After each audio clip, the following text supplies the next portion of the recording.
حضرت علی رضی الله عنه نه تنها قوی و نیرومند و شجاع بود، بلکه خبیر و زیرک و تیزبین و خردمند بود و باهوش بود. نه تنها نیرومندی و توان جسمی رو احراز داشت یا احراز کرده بود، بلکه در کنارش نیرومندی و توان و خبره و تیزبینی و ذکاوت و عقل و خردی هم که توان جسمی و نیرومندی جسمی رو هم افزایش بده و هم کنترل بکنه. حضرت علی رضی الله عنه جامع هر دوتا بود. 3 مثال برای شجاعت علی، همینطوری که 3 مثال برای فضیلت علی بیان کردیم،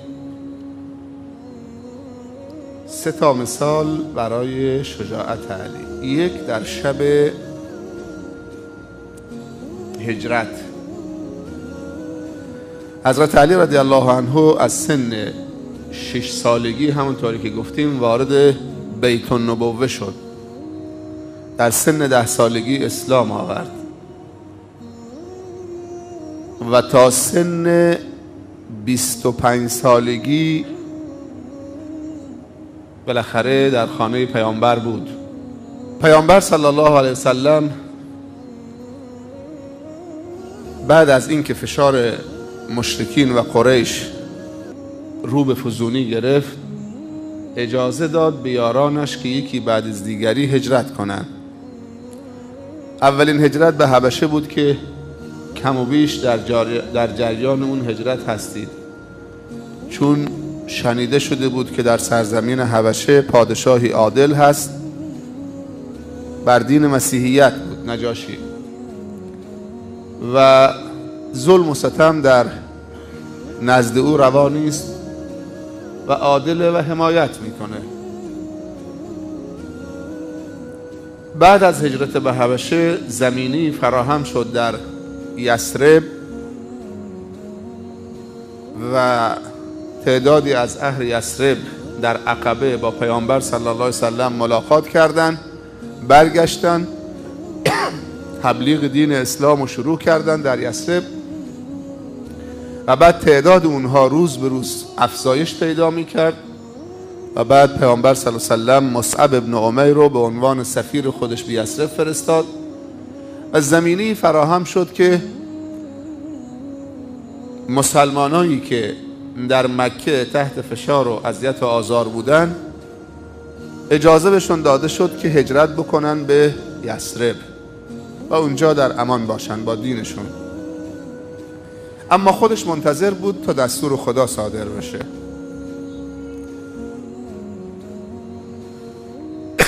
تا اینکه خداوند پیامبرش صلی الله علیه وسلم اجازه داد که هجرت بکنه و قبل از هجرت حضرت ابوبکر رضی الله عنه حس می کرد که وقت هجرت پیامبر صلی الله علیه وسلم نزدیکه. همیشه می رفت پیش رسول الله صلی الله علیه وسلم می گفت از صحبت یا رسول الله، صاحبش در این هجرت باشد، در این سفر، تا اینکه امر خداوندی صادر شد و ابوبکر رضی الله عنه گفت از صحبت یا رسول الله و رسول الله گفت از صحبت یا ابوبکر، تو انتخاب شدید برای اینکه همسفر من باشید در این سفر، سفری که در حقیقت دیگه 100 تا شتر برای زنده و مرده هر دوتاشون گذاشته بودن. پس حضرت ابوبکر رضی الله عنه انتخاب شد برای همسفر بودن در این سفر پرخطر و پرخاطره. اما حضرت علی رضی الله عنه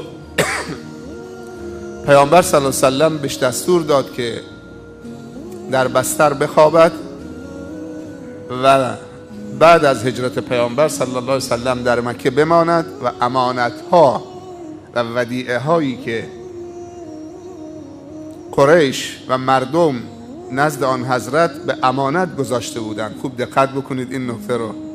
با وجودی که قبولش نداشتن ولی به عنوان یک امین قبولش داشتن. قبلا هم گفتم که قریش قبل از بعثت پیامبر صلی الله علیه وسلم پیامبر را به 5 وصف توصیف کرده بودند. معروف بود: محمد امین، محمد طاهر، محمد صادق، محمد حکیم یعنی عاقل با درایت، و محمد رحیم و مهربان. اما وقتی که گفت من پیغمبر خدام، همونهایی که این 5 تا وصف بهش داده بودن گفتن محمد کاهن، محمد شاعر، محمد ساحر، محمد کذاب. تهمت‌هایی رو بهش زدن. عادت عرب این نبود که شبیخون بزنن و شبیخون زدن و جزو اعمال ناجوان مردانه به حساب می آوردن. شبیخون نمی زدن. اگر می خواستن کسی رو بکشن منتظر می شدن با طلوع آفتاب یا وقتی هوا روشن می شد می ریختن، کار رو تمام می کردن. اون شب پیامبر صلی الله علیه وسلم از خانه خارج شد، به حضرت علی رضی الله عنه گفت که شما رو تخت من تو حیاط، تو محوطه خانه اونجا بخواب، روی بستر من. به 2 دلیل: این که مشرکینی که قصد دارن حمله بکنن از بالا اگر از رو خانه های اطراف نگاه بکنن تو محوطه ببینن که خوابیده، اطمینان خاطر پیدا بکنن و از اون طرف رسول الله مسیرش رو ادامه بده. سیاستمدار فکر جنگیه، قهرمانان پیامبر صلی الله علیه وسلم. نه تنها یک پیشوای معنوی خوبه، بلکه یک فرمانده نظامی، یک فرمانده سیاسی، برنامه ریز، مدیر، روانشناس. و اگر از تو شکاف در نگاه بکنن بازم ببینن که یه نفر خوابیده، یه چیزی روش کشیده تو حیاته. اگر تو اتاق میخوابید خب در نتیجه اینا منتظر بمانن، چون اگر میدیدن کسی نیست فکر میکردن شب خارج شده، شب دنبالش میگشتن. ولی اینا شب کمین گرفتن که این خوابیده، یه نفر تو حیاط رو تخت خوابیده، یه چیز هم روشه، خودشه. علی رضی الله عنه میفهمید که به قیمت جانش تمام میشه.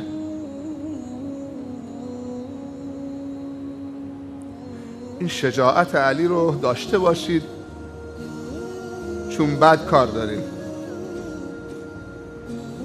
همه این نکته ها رو داشته باشید.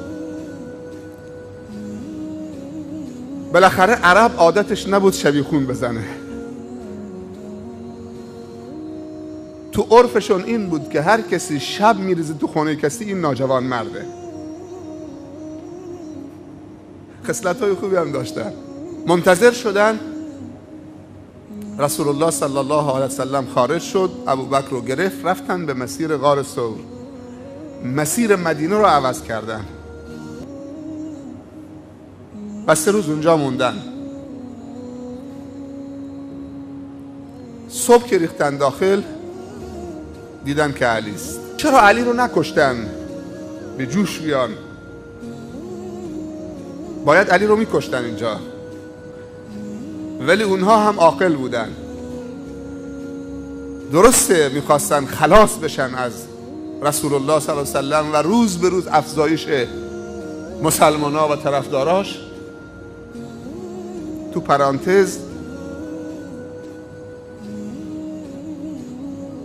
پرانتز تعداد مسلمان‌ها در کشور فرانسه روز به روز داره افزایش پیدا میکنه.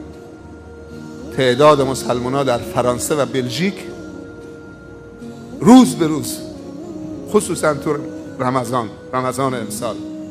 از اون طرف هم فکر کردن که حالا فعلا دنبال اون 2 نفرن. اگر علی رو بکشن بنی هاشم هم درگیر میکنن، یعنی اونام دیگه مطالبه میکنن قریش به خون علی و دنبال دردسر زیادی نبودن. در نتیجه از قتل علی منصرف شدن، ولی خیلی جا خوردن اینجا. درسته پیامبر صلی الله علیه وسلم به حضرت علی تلویحاً اشاره کرد که تو در بستر من بخواب، بعد از من بمان در مکه، این ودیعت ها و امانت های مردم رو بهشون بر بگردون، در یثرب به من ملحق بشو. حضرت علی رضی الله عنه میفهمید که کشته نمیشه اینجا، چون پیامبر اشاره کرده که تو بعد از من بمون و این امانت های مردم رو بر بگردون به مردم که امانت هاشون ضایع نشه. این امانت مال فلانیه، این امانت مال فلانیه، این مال فلانیه، این مال فلانیه. ولی این نشانه بر این نیست که حضرت علی حاضر نبود جانشو فدای رسول الله صلی الله علیه وسلم بکنه. و در یک نکته اینو داشته باشیم که حضرت علی تو این ایثارگری سبب افزایش و توسعه دین و این اسلام در دنیا شد با همین خوابیدنش که رسول الله صلی الله علیه وسلم به راحتی و آرامی با ابوبکر هجرت بکنن به مدینه. اگر اون نخوابیده بود شاید مسیر طور دیگه میشد و جریان طور دیگه میشد. پس پذیرفتنش که بخوابه فرصت و مجال داد به رسول الله صلی الله علیه وسلم که 2 روزی برود به طرف غار ثور و بعد از اینکه اوضاع آرام بشه مسیرش رو ادامه بده و برسه به یثرب و اونجا مرکزی برای توسعه هدایت به دنیا تأسیس بکند و مدینه النبی رو تأسیس بکند و مرکز دولت اسلامی و حکومت اسلامی. پس پذیرش حضرت علی که در این بستر بخوابد فرصت را برای رسول الله مهیا کرد که به برنامه هاش بپردازد و این میزه و این امتیاز برای علی رضی الله عنه ثبت شده در تاریخ که چه نقش بزرگی داشته در توسعه دین مبین اسلام که رسول الله به آرامی به راحتی خارج بشود. پس بزرگترین عامل تأثیرگذار در دعوت رسول الله صلی الله علیه وسلم در ابتدای کار اینجا حضرت علی رضی الله عنه بعد از ابوبکر صدیق رضی الله عنه و دیگر یاران، حضرت علی هم در موفقیت رسول الله نقش بسزایی داشت. این یک مورد از صدها مورد شجاعت علی. اما دومین شاهد بر شجاعت علی روز بدر. روز بدر در اول صبح روز جمعه 17 رمضان سال 2 هجری واقعه بدر صورت گرفته. جنگ بدر جنگ فرقانه. هر کسی در جنگ بدر از یاران پیامبر شرکت کرده صلی الله علیه وسلم، خداوند درباره اونها، پیامبر صلی الله علیه وسلم درباره اونها میفرمایند لعل الله اطلع علی اهل بدر فقال اعملوا ما شئتم انی قد غفرت لكم. میگه خداوند بر دلهای اهل بدر مطلع شد و بعد به اونها گفت هر کاری دلتون میخواد بعد از جنگ بدر انجام بدید که من شما را آمرزیدم. معروف به جنگ فرقان، جنگی که فرشتگان جبرائیل در شرکت کرده، جنگی که رسول الله صلی الله علیه وسلم مجبور شد بگه من انصاری الی الله اشیروا علی ایها الناس. هی تکرار میکرد چون خارج از مدینه بود. این جنگ به قصد گرفتن قافله رفته بودن، نه به قصد جنگ با دست خالی رفته بودن. قافله از شام می آمد به فرماندهی ابو سفیان و مال و اموال مسلمین که در مکه مصادره شده بود، اینا رفته بودن که در مقابل اون مال و اموال قافله رو بگیرن که کل قریش در این قافله سرمایه گذاری کرده بودن. ابو سفیان مطلع شد، قافله رو نجات داد. قریش لشکرکشی کرد، 900 خورده نفر مسلح 200 تا اسب و 700 تا شتر و نزدیک به 15 تا شتر یا 20 تا شتر فقط شراب بار کرده بودن که از مکه بنوشن و هرچی زنهای رقاصه و طبلها و دهلها و سازها بزنن و برقصن تا بدر و اونجا به گمان خودشون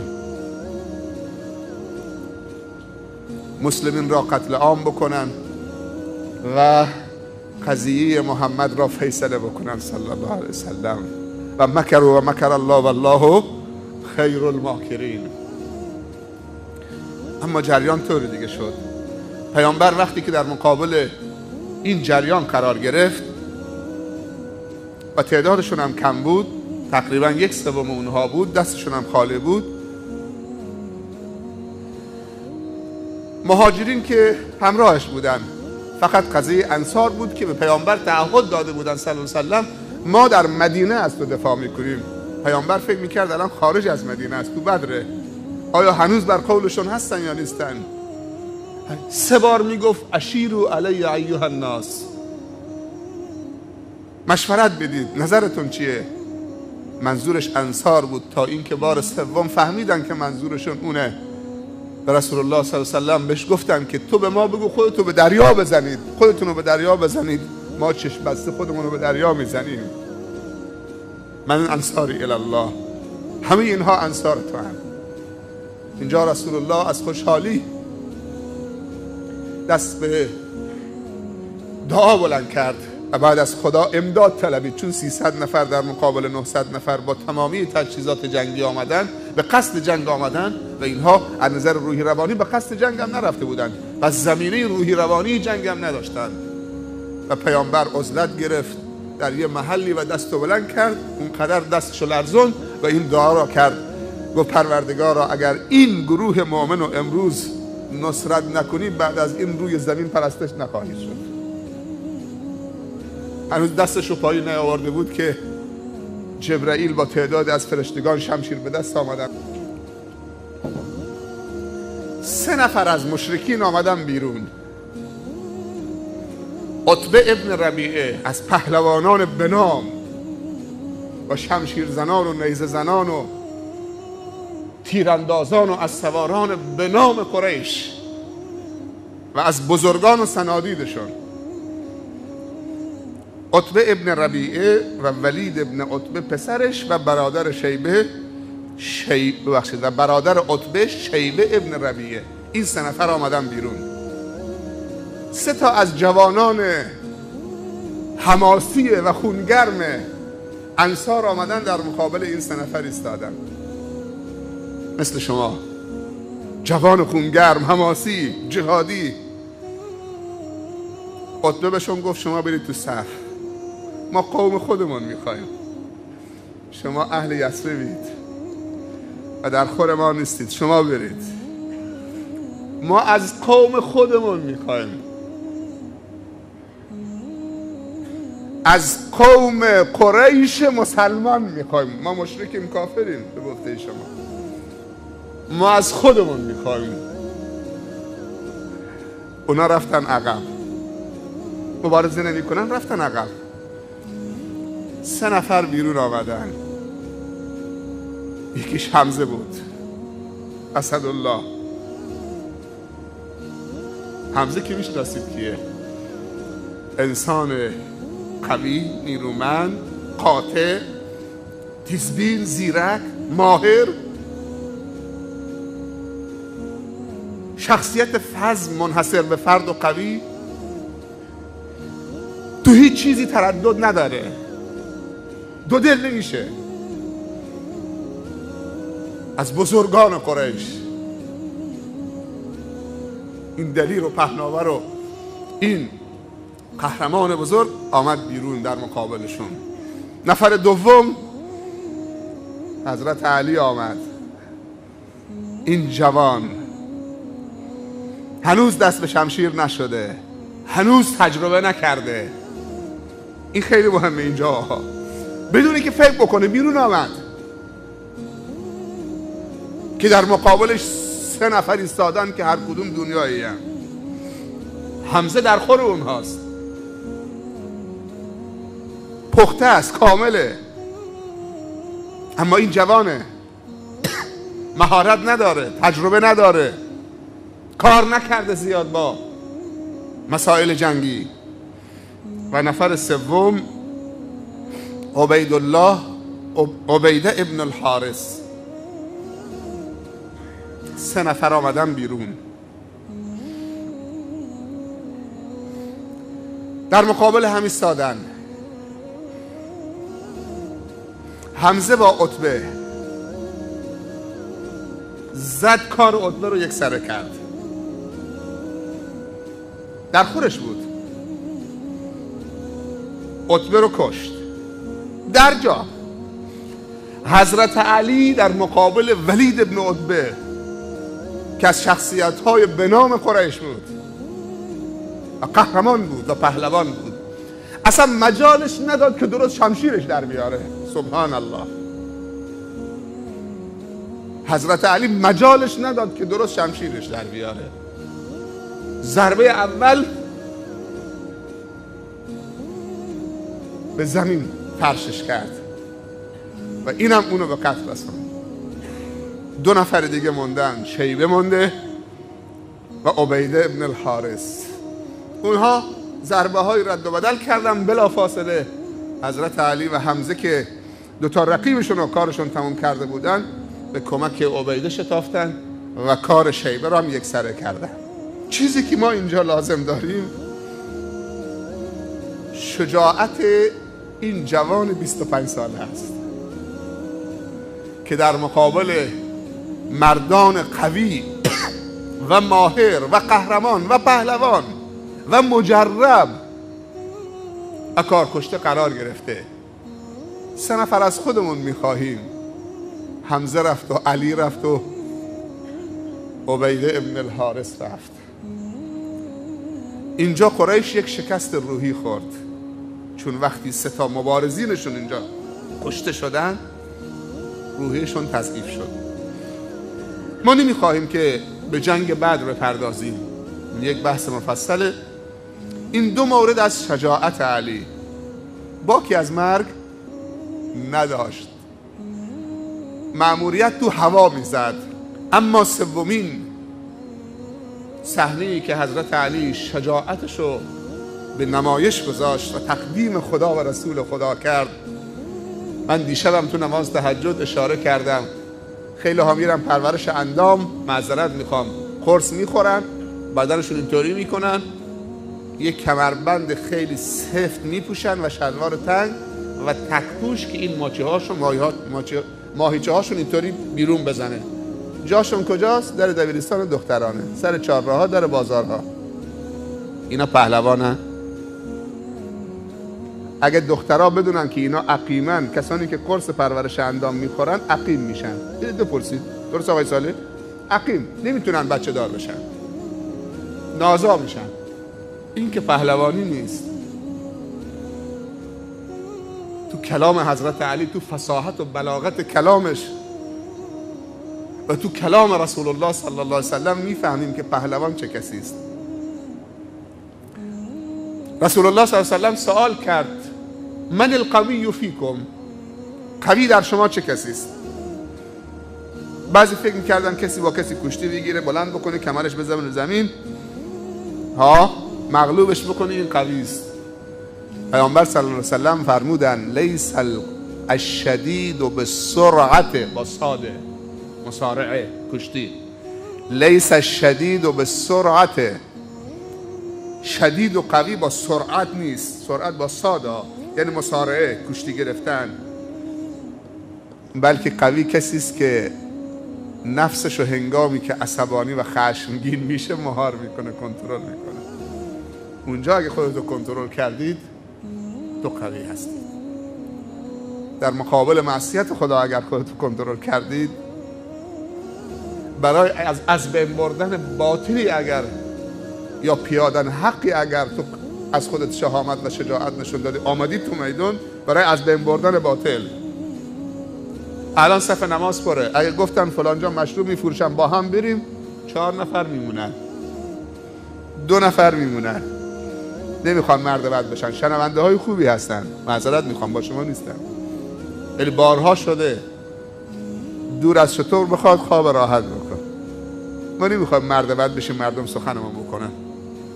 حتی بعضی پدرها وقتی فرزندانشون حماسه‌ای میشن و میان تو خط دین صحبت از جهاد میکنن، از تبلیغ دین، دعوت، برو دنبال این، برو اون طرف جوانا رو، اصلاح جامعه رو، پدرش میگه تو دیگه زیادی دور برداشتید، خیلی داری تون میری، مواظب باش، بزرگتر از تو هست بشین سر جات. همینجورا بزرگتر از تو هست بشین سر جات. تو چند یک شهرید. درد داره مسکین، دلش میسوزه به حال رفقاش که دارن یکی بعد از دیگری معتاد میشن. در روز خندق قریش و بعضی از افراد با هم مشورت کردن، به این نتیجه رسیدن که فرصت مهیاست که درسی به محمد بدن صلی الله علیه وسلم در مدینه و قضیه اسلام رو فیصله بکنن. پخش شدن تو مناطق و قبائل، رؤسای قبائل رو قانع کردن که تمامی قبائل قریش، قبائل بزرگ جزیره العرب، نیرو بدن و امکانات مادی و تجهیزات که کار محمد رو فیصله بکنن و یکسره بکنن تو مدینه، همون جایی که رفته. چون روزی که محمد صلی الله علیه وسلم از مکه بیرون رفت، دل اهل مکه هم با خودش بیرون برد. خودش رفت اونجا یکی یکی، دسته دسته، گروه گروه. اذا جاء نصر الله والفتح ورأيت الناس يدخلون في دين الله افواجا فسبح بحمد ربك واستغفره. مکه خالی شد، واقعا قریش توش موند. قبل از اینکه همه هجرت بکنن و قدرت بگیره و بعد بر بگرده، مسئله شو فیصله بکنیم. نزدیک 10-12 هزار نیرو مجهز آماده به جنگ، به قصد جنگ تجهیز کردن و راه افتادن. در غزوه‌ای به اسم غزوة الاحزاب یا غزوه خندق در سال 5 هجری. غزوه خندق یا غزوه احزاب. چرا احزاب؟ چون کل قبایل عرب به توافق رسیدن، همونطور که امروز دنیای غرب و استعمار همه به توافق رسیدن. افغانستان رو از دست گرفتن، فلسطین رو اشغال کردن، سومالی رو زدن، عراق رو زدن، جهان اسلام رو دارن میزنن. شما فکر میکنید یک نفرن؟ یک کشورن؟ الان همون احزاب تکرار شده، میخوان ریشه رو بسوزونن. ولی سبحان الله، اخبار بگیرید تو این شبها که مجاهدین چی کار دارن میکنن. خواب ازشون گرفتن. اگر جهاد از زندگی مسلمان ها حذف شد، دشمن درشون طمع میکنه، میاد نزدیک.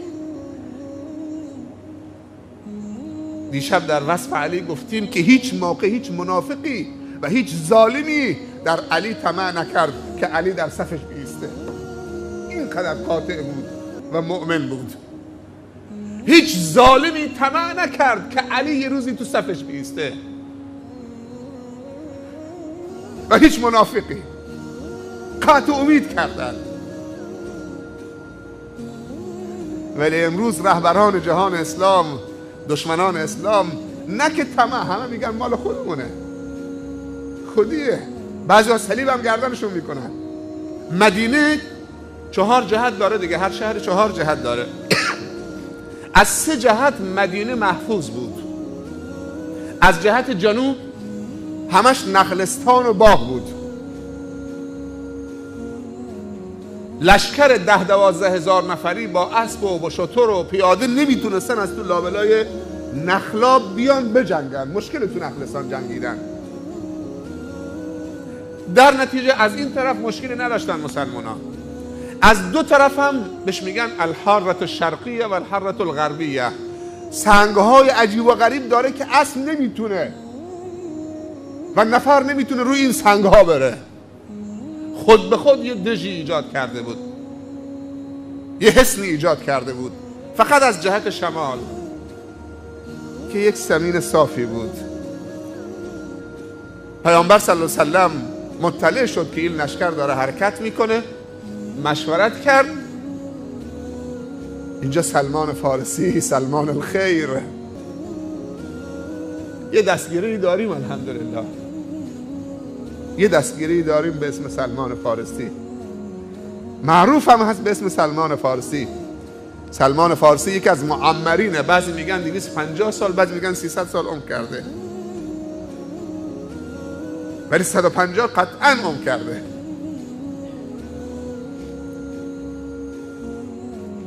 خانوادهش مسئول آتشکده بزرگ بوده، ولی دین آبا و اجدادش رو نپسندید، همینجور دنبال حقیقت رفت تا رفت به عراق و نینوا و شام و دنبال حقیقت با کشیش ها و راهبا آشنا شد، تا آخرین کشیشی که راهبی که پیشش موند گفت بعد از من دیگه کسی نیست. جریانش خیلی مفصله. بعد از من کسی نیست، تو برو به یه سرزمینی اونجا منتظر نبی موعود باش. این اوصافشه، اوصاف رسول الله. بهش گفت بعد از من دیگه کسی نیست.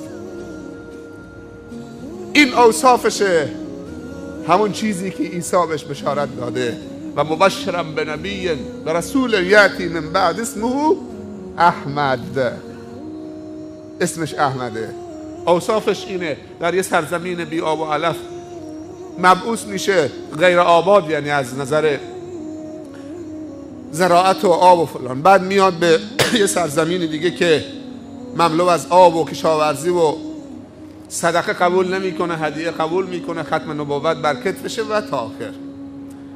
جریانش خیلی مفصله.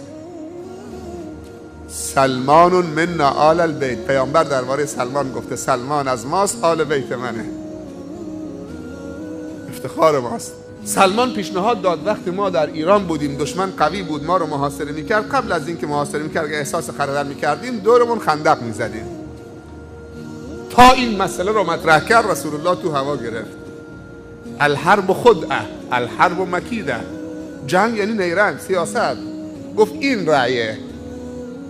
دو دل نشد، در جا گفت این رأیه. دستور داد خندق رو حفر کنند. به اندازه کافی فرصت داشتن، خندق رو حفاری کردن. این گوشه های از خندق یک کمی باریک‌تر بود. در مسیری که خندق رو حفر میکردن رسول الله هم اونا تقویت میکرد. رسیدن به 2 صخره، هر کاری کردن صخره ها رو متلاشی بکنن نتونستن. رسول الله صلی الله علیه و آله آمد، بسم الله الله اکبر، ضربه رو زد به صخره اولی، جرقه تولید شد، صخره متلاشی شد. پیامبر صلی الله علیه و آله گفت من در این جرقه و این ضربه قصرهای بصرای شام رو میبینم، قصرهای قیصر رو میبینم. سبحان الله. ضربه دوم که زد متلاشی شد، گفت من قصرهای کسرا رو میبینم، فرس رو میبینم. و در فاصله کوتاهی هم قصرهای فرس و هم قصرهای بصرای شام، نه بصره، بصره در عراق، بصرا در شام. هر دوتا تسلیم اسلام شد و در اختیار اسلام قرار گرفت. لشکر احزاب آمد، نزدیک مدینه که شدن، حالا آماده برای جنگ که بجنگن. مسلمان ها تو خانه ها پشت خندق سنگر گرفتن. اینا از راه رسیدن، این همه راه 14-15 روز راه آمدن، خسته کوفته. یک دفعه با خندق مواجه شدن. وقتی با خندق مواجه شدن زانو زدن. سبحان الله. زانو زدن، رمقشون رفت. گفت عرب اینو نمیفهمیده، این فکر عرب نیست. خودشون گفتن نمیتونستن از خندق لشکرشون رو رد بکنن، چون اون طرف کمین گرفتن با تیر کمان، در دسترس تیرن. خیمه زدن، نمیتونن زیادی هم بمونن، هیچ کاری هم نمیتونن بکنن. ظاهر بشن تیر بزنن، خود در دسترس تیر هم هستن. از این طرف بپرن اون طرف، اون آمادگی بیشتری دارن تا اینا بخوام بپرن. یه مدتی موندن. تعدادی از پهلوانا و از سوارانشان، از جمله عمرو ابن عبدود که پهلوان به نام قریش بود، که درباره قدرتش میگن که یه تکه چرم گاو اگر میگذاشتن زیر پاش، چند تا جوان یل اگه میامد این چرم رو میکشید، چرم رو نمیتونست بگیره از زیر پاش، چرم پاره میشد. این خط قوی بوده. با اکرمه پسر ابو جهل و تعداد دیگه گفتن یه کاری بکنیم، نمیشه، خب تا کی بمونیم اینجا؟ از اون گوشه خندقی که باریک بود مخفیانه پریدن به اون طرف خندق. حضرت علی رضی الله عنه خبردار شد، تعدادی جوانا رو جمع کرد، دوید، با اسبش دوید به طرف عمرو بن عبدود. وقتی که این سه نفر، عمرو بن عبدود، اکرمه ابن ابی جهل و ضرار ابن الخطاب، وقتی که در مقابل عمرو بن عبدود حضرت علی قرار گرفت، عمرو ابن عبدود به حضرت علی یه لبخندی زد، لبخند تمسخرآمیز که ای بچه تو در خور من نیستی، برو، من دوست، این جملهش بود، یه لبخندی زد و گفت که برو پسرم، تو در خور من نیستی و من دوست ندارم تو رو بکشم. و علی گفت، حضرت علی رضی الله عنه خیلی قاطع گفت اما به خدا قسم من دوست دارم تو رو بکشم. عزت رو نگاه بکن. اما به خدا قسم من دوست دارم تو رو بکشم، تشنم، میخوام تو رو بکشم. دید که هیچ راهی نداره، اینم از سر راهش کنار نمیره. بالاخره با همدیگه درگیر شدن، از روی اسب اونو کشون پایین به زمین خوابون و لبه شمشیرشو بر حلقوم عمرو بن عبدود گذاشت. ود که میدونید چیه؟ اسم یکی از بت‌های معروف عربه. ولا تذرن ودا ولا سواع ولا یغوث ولا یعوق و نسرا. عمرو بن عبدود، ود نیستا، ود. بالاخره حضرت علی این مغرور خودخواه پهلوان متکبر رو خلاص کرد. این نمونه های از شجاعت علی. مسئله بعدی فصاحت و بلاغت کلام علی.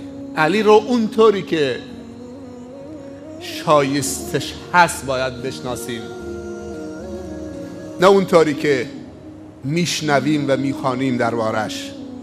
موضوع هفتم فصاحت و بلاغت کلام علی. چطوری این همه فصیح و بلیغ شد علی؟ نهج البلاغه رو بخونید، خطبه هاشو بخونید، موعظه ها و نصیحت هاشو بخونید. انسانی به تمام معنا ملهم بوده. چرا اینطور نباشه؟ چون از سن 6 سالگی زیر نظر کسی بوده تا 25 سالگی، 19 سال زیر نظر کسی که اون شخص فصیح ترین و بلیغ ترین سخنور عالم بشریته. ما از رسول الله صلی الله علیه وسلم کسی سخنورتر نداریم. یکی از امتیازات رسول الله صلی الله علیه وسلم که به هیچ امتی داده نشده، 5 چیز به این امت داده شده. اعطیت جوامع الکلم، کلمات قصار و کوتاه، معانی بی نهایت. پیامبر جوامع الکلم بهش داده شده.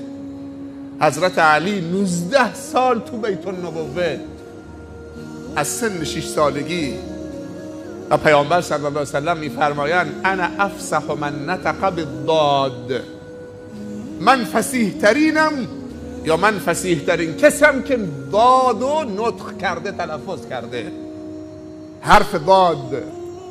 من 3 تا قطعه رو انتخاب کردم، برید نهج البلاغه رو بخونید.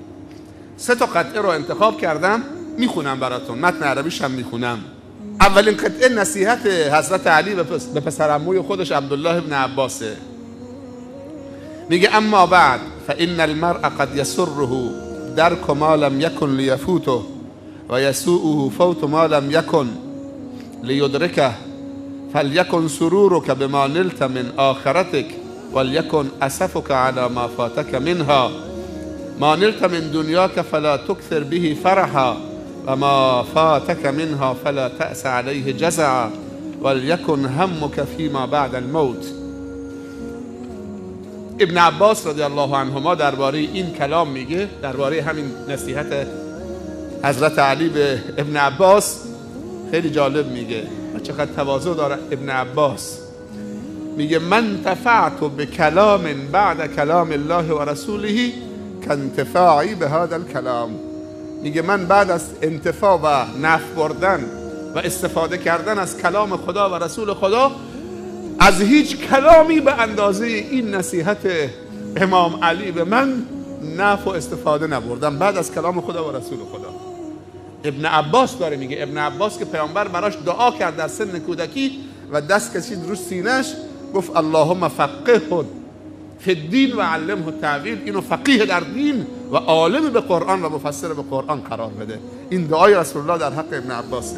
یعنی طبیعت و سرشت بنی آدم چنین است که چیزی که به دست می آورد او را مسرور و خرسند می سازد و چیزی را که از دستش در رود او را اسفناک و غمگین می کند. تو به دنیا زیاد دل مبند، دلخوشی و خوشحالی تو باید به خیرات اخروی باشد. وللآخرة خیر لک وللآخرة خیر لک من الاولی والباقیات الصالحات خیر عند ربک ثوابا. خیرات اخروی باشد که بدانها دست یابی و تأسف و دلتنگی تو باید از منافع اخروی باشد که از تو فوت شده و بدان دست نیافته ای. به آنچه از مال و متاع دنیا به دست آوردی زیاد خوش مدار و از آنچه از دنیا که به تو نرسد هیچ تأسف مخور و دل بدان تنگ مدار. اهتمام و کوششت باید نسبت به اموری باشد که پس از مرگ برای تو نافع و مفید باشد. وللآخرة خیر لک من الاولی. جهان آخرت هم جهان آخر هم بهتر است و هم جاویدان. حضرت عبدالله ابن عباس میگه این نصیحت حضرت علی بعد از کلام خدا و رسول خدا مفیدترین کلام برای من بوده. قدر این چند شب رو بدونید. بعضی عزیزان 2 سلام میخونن وسوسه میشن میرن بیرون. بعضی از عزیزان 4 سلام میخونن نگاه میکنه بغل دستیش رفت. نگاه نکنید به اونهایی که فتوا میدن مسجدها رو خالی بکنید. پیامبر صلی الله علیه و سلم فرموده من قام رمضان ایمانا و احتسابا غفر له ما تقدم من ذنبه. کسی که شبهای رمضان رو قیام بکنه با ایمان و به جا آوردن یا به حساب آوردن اجر و پاداش نزد خداوند، گناههای گذشته او بخشوده خواهد شد. قیام رمضان یعنی طول شب. زندگی سلف رو بخونید، درباره سلف کتاب ها نوشته شده. کانوا یقرؤون بالمئین، در نماز قیام شب و در تراویح و در شبهای رمضان سوره هایی که صدها آیه داشت میخوندن. در یک رکعت بقره رو میخوندن. ما امشب فقط نصف صفحه خوندیم چون 3 جز ما جلویم الان. با آقای سما گفتم نصف صفحه بخونید، 1 صفحه بخونید تو 2 رکعت. همش 1 ساعت و نیم نمیکشه. دیشب اگه مسجد الحرام رو نگاه میکردید که قسمت سعی بین صفا و مروه هم چه؟ مزدحم بود. طبقه بالا پر، طبقه دوم پر، طبقه همکف پر، طبقه زیر زمین پر، محوطه بیرون پر، کوچه ها و خیابان ها پر، تو هتل ها هم که مشرفن. چون هر کسی که امام میبینه اگر تو اونو میبینید میتونه بهش اقتدا بکنید. یعنی شما امام میبینید، یه عده‌ای تو کوچه شما رو میبینن، اونا میتونن همجور به شما اقتدا بکنن تا بازار بشین. همه پر، 3 میلیون نفر آدم. شما فکر میکنید اینا پیرن؟ نه، همه جوانن، همه دست بلند کردن، نمیخوان این شبها از دستشون بره. من تعجبم چطوری خیلی از دوستان ما ادعای علم میکنن، فتوا میدن که ختم کردن در نماز تراویح و تهجد بدعته. اینا علم نخوندن.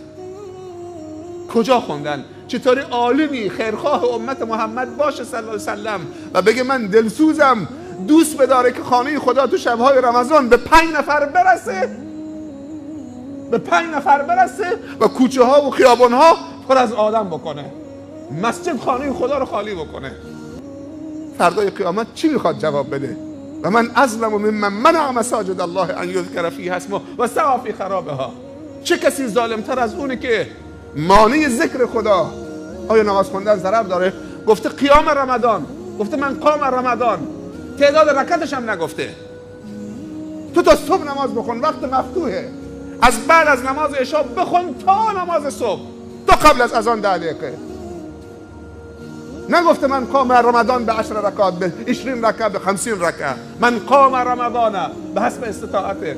جوان داره موج میزنه. دیشب اینجا ما غافلگیر شدیم، دوستان اینجا بودن، تو سلام اول تهجد 4 صف بیرون بوده، همه جوان.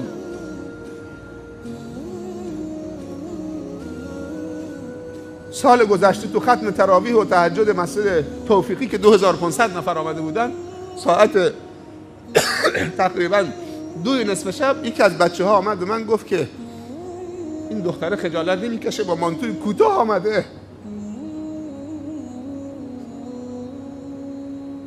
ساعت 2:30 شب بود، دسته می آمدن خواهرها و برادرها. گفتم برادرم توبه بکن به درگاه خدا، حالا که آمده خوش آمده، تشخیص داده که باید بیاد. تو چیکار به مانتوش دارید؟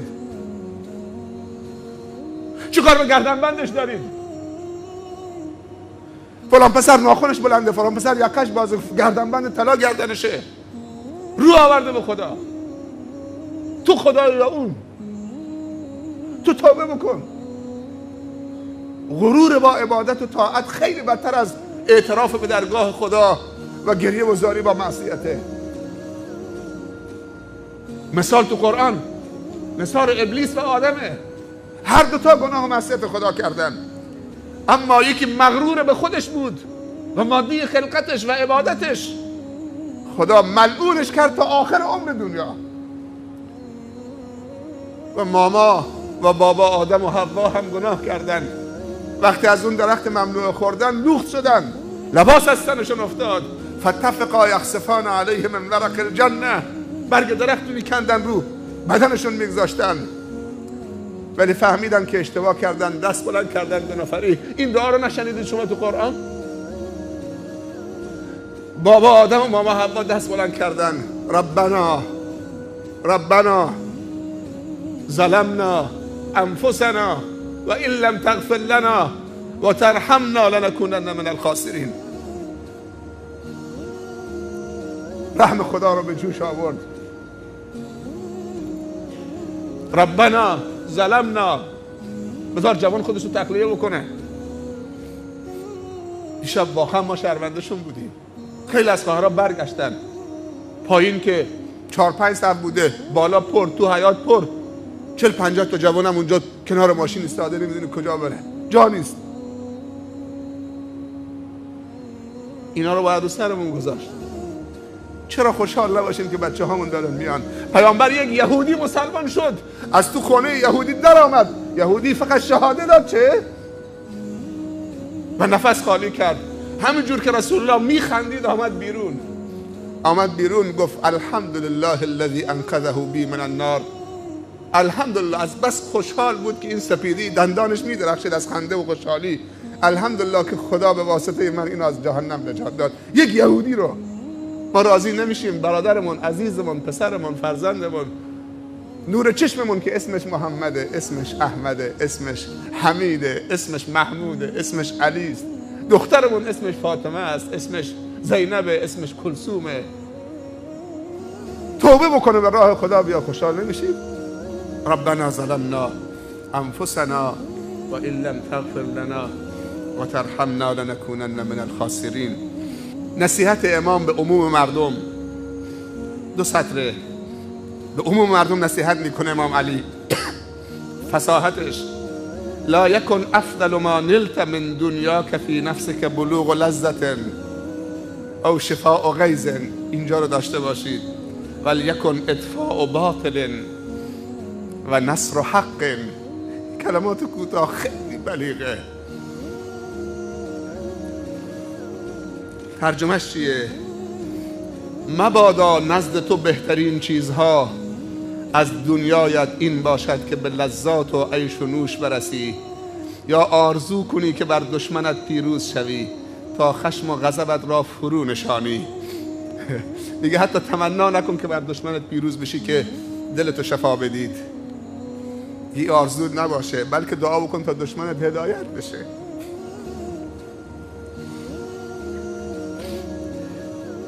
مبادا نزد تو بهترین چیزها از دنیایت این باشد که به لذات و عیش و نوش برسی، یا آرزو کنی که بر دشمنت پیروز شوی تا خشم و غضبت را فرو نشانی.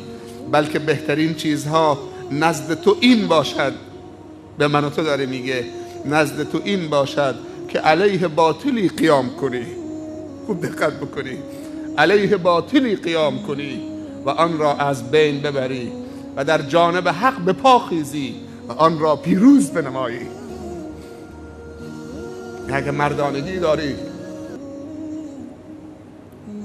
در راه حق به پا خیز و حق رو پیروز کن. فکر نکنید امام علی همش درباره آخرت و زهد و این مسائل، اما یک مربی بود درباره تربیت فرزند چی میگوید؟ این خطاب به پدراست. به والدین چی میگه؟ لا تقصروا اولادکم علی التخلق باخلاقکم لانهم وجدوا لزمان غیر زمانکم. چه زیبا داره میگه. خیلی از پدرها غافلن از این مسئله. یعنی فرزندانتان را مجبور نکنید که در امور دنیوی و رو به زندگی و طرز معاشرت اخلاق و رفتار شما را بگیرن. یعنی شما پدران فرزندانتون رو مجبور نکنید مثل شما زندگی بکنن تو آداب و معاشرت و مسائل و فلان و تو مسائل دنیوی. زیرا فرزندان شما در زمانی به وجود آمدن که با زمان شما بسی مغایرت داره. پدر 60 سالشه، پسر 20 سالشه، 40 سال تفاوت زمانی است و هر زمانی مقتضیاتی دارد که با مقتضیات زمان گذشته مناسب نبوده و قابل قبول نیست. درسته خیلی چیزا ثابته، ولی خیلی چیزا زمان عوض شده، مسائل عوض شده. مجبورش نکن.